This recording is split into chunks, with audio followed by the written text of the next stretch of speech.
ناظرین، drama serial جاں نثار کی نیکسٹ ایپیسوڈ بہت ہی انٹرسٹنگ ہونے والی ہے، کیونکہ دعا خود نوشیروان سے ریکویسٹ کرتی ہے کہ کیا میں بھی حویلی جا سکتی ہوں اس بار آپ کے ساتھ اماں سائیں اور بابا سائیں سے ملنے۔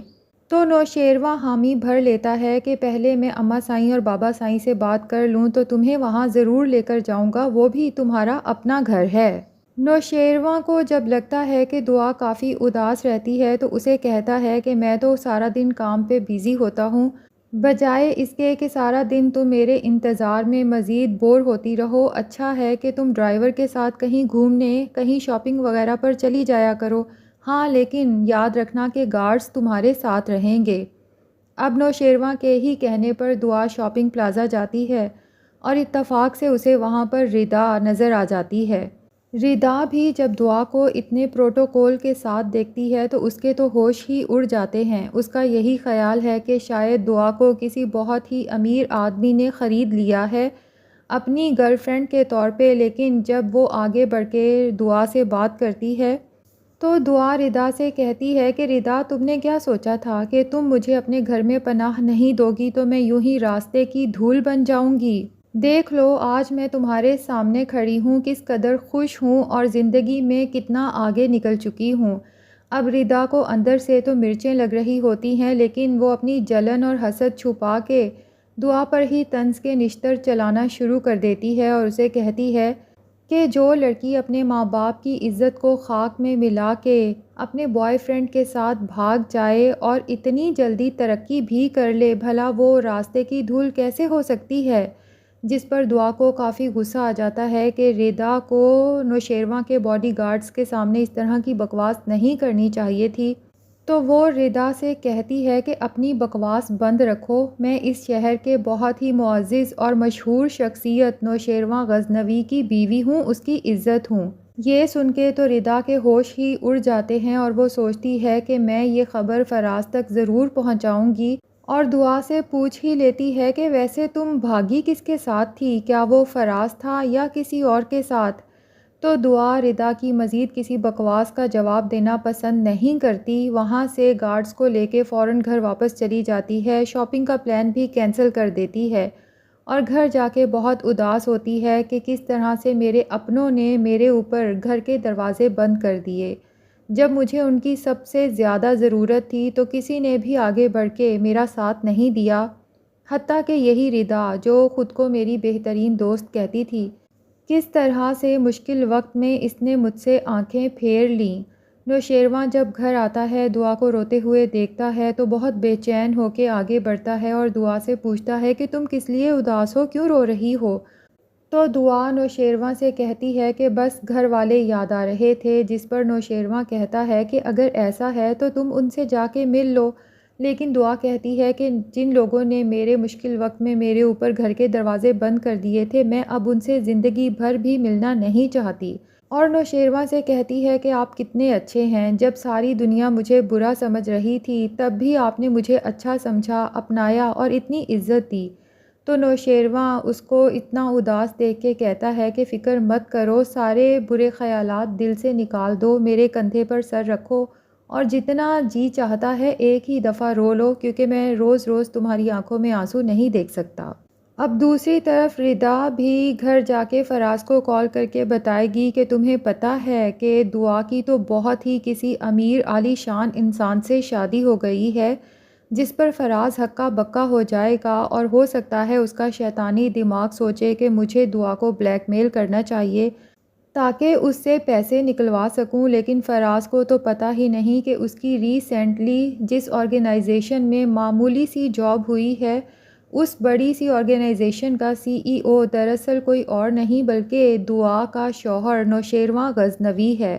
اور نوشیروان غزنوی کو جب پتہ چلے گا کہ یہ میرا معمولی سا امپلائی ہی ہے جس نے دعا کی زندگی برباد کی ہے، تو اس کے بعد وہ فراز کی زندگی کو برباد کرنے میں ذرا بھی دیر نہیں لگائے گا۔ دوسری طرف کشمالہ کو تو ایک ہی آگ لگی ہوئی ہے کہ اس دعا کو جلدی سے جلدی نوشیروان سے دور کرنا ہے، کیونکہ اس سے تو سوتن کی آگ برداشت ہی نہیں ہو رہی۔ اس لیے وہ زنیرہ سے کال کر کے پوچھتی ہے کہ تمہیں قیمت مل گئی ہے نا؟ تو زنیرہ عجیب سی ہنسی ہنستے ہوئے کہتی ہے ہاں ہاں ہاں ہاں پہنچ گئی۔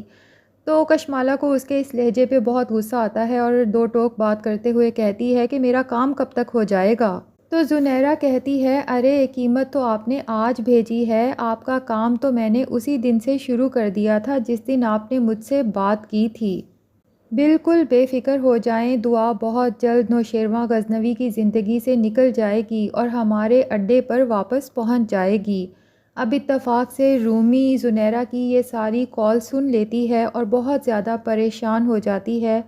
دعا کو کال کر کے کہتی ہے کہ پلیز محتاط رہنا، کسی بھی قسم کی کوئی غلطی مت کرنا، کیونکہ زنیرہ تمہارے ارد گرد بہت گھناؤنا جال بن رہی ہے۔ تو دعا کہتی ہے کہ زنیرہ اب میرا کچھ نہیں بگاڑ سکتی، کیونکہ میں نوشیروان غزنوی کی بیوی ہوں اور نوشیروان غزنوی میرے صدقے کے طور پہ بہت بڑی رقم زنیرہ کو آلریڈی دے چکا ہے۔ لیکن رومی کہتی ہے کہ دعا تم بہت معصوم ہو، تم اس عورت کو نہیں جانتی، یہ کسی سے بات کر رہی تھی کہ فکر نہ کریں، بہت جلد دعا نوشیروان غزنوی کی زندگی سے باہر ہوگی اور ہمارے اڈے پہ واپس ہمیشہ کے لیے پہنچ چکی ہوگی، آپ کا کام میں بہت جلد کر دوں گی۔ دعا کو ساری کہانی سمجھ آ جاتی ہے کہ زنیرہ جو مجھے بلیک میل کر رہی تھی، دراصل اس کے لیے کشمالہ نے ہی اسے اماؤنٹ دی ہے، کیونکہ وہی تو ہے جو میری جان کی دشمن بنی ہوئی ہے۔ تو دعا یہ سب تو نوشیروان کو نہیں بتاتی، البتہ اس سے کہتی ہے کہ کیا میں آپ سے ایک ریکویسٹ کر سکتی ہوں؟ نوشیروان کہتا ہے کہ تم حکم کرو، ایسی کون سی بات ہے؟ جس پر دعا کہتی ہے کہ آپ نے کہا تھا کہ اماں سائیں بابا سائیں نے مجھے بہو کے طور پہ قبول کر لیا ہے اور ہمارے نکاح کو بھی قبول کر لیا ہے۔ تو نوشیروان کہتا ہے کہ یہ بالکل سچ ہے، جس دن ہم پہ گولیاں چلی تھیں اسی دن اماں سائیں نے کہا تھا کہ میری بہو کا بھی خیال رکھنا اور اپنا بھی خیال رکھنا۔ تو دعا کہتی ہے کہ کیا یہ ممکن ہے کہ اب جب آپ حویلی جائیں تو میں بھی آپ کے ساتھ چلوں، کیونکہ میں اماں سائیں اور بابا سائیں سے ملنا چاہتی ہوں۔ دراصل دعا اس کشمالہ کو دیکھنا چاہتی ہے اور ملنا چاہتی ہے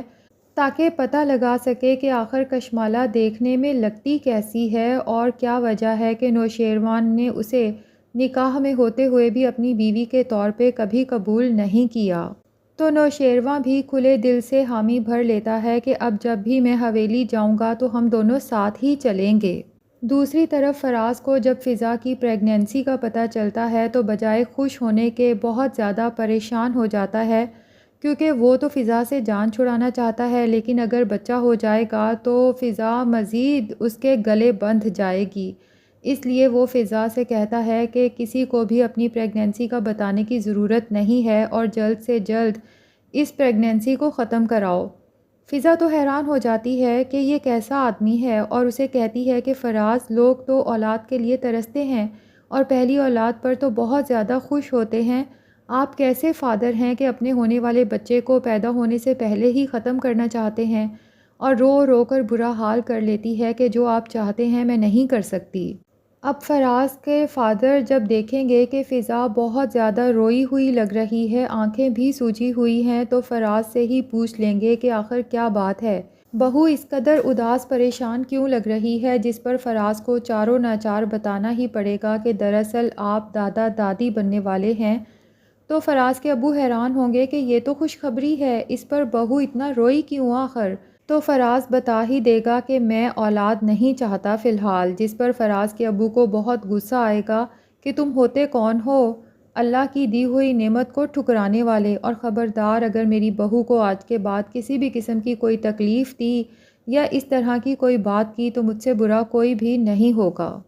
تو ناظرین، عموماً دیکھنے میں آیا ہے کہ ایسے لوگ جو پہلے اولاد نہیں چاہتے، جب بچہ دنیا میں آ جاتا ہے اپنے ہاتھوں میں لینے کے بعد اپنے کیے پر بہت پچھتاتے ہیں اور سدھرنے کی کوشش بھی کرتے ہیں۔